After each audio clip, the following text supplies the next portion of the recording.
রূপগঞ্জে পূর্বাঞ্চল উপশহরে পানির খনন কাজ চলতেছে। ওয়াসারের কাজ খুব দ্রুত খনন কাজ চলতেছে।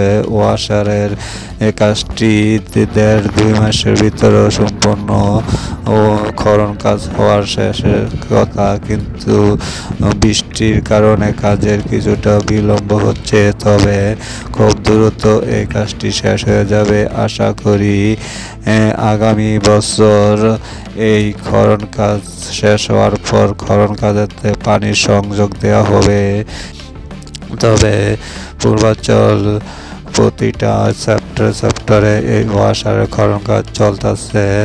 আর যেখানে বিশেষ করে প্লট হয় নাই সেখানে এই ওয়াসারের পানির কাজটি একটু দেরিতে করা হবে, কারণ সেখানে তো প্লটই এখন হয় নাই, কিছু কিছু জায়গায় রয়ে গেছে প্লট হওয়ার বাকি।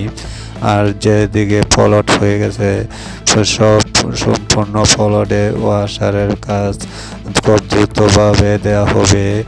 আর যদি খারাপ প্লট থেকে থাকে আপনারা খনন কাজ হওয়ার পরে দেখে পানির লাইন যখন সংযোগ দেওয়া হবে তখন আপনারা আপনার পানির লাইনটি বুঝে নিতে পারেন।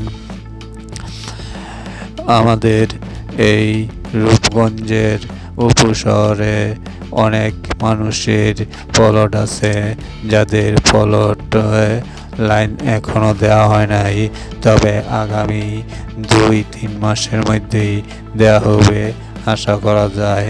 যদি আমাদের এই চ্যানেলটি ভালো লেগে থাকে তাহলে একটি সাবস্ক্রাইব করে দিন, আর পুনরায় আমাদের ভিডিও পেতে আমাদের পাশে থাকুন। SD4 নিউজ, পূর্বাঞ্চল, রূপগঞ্জ।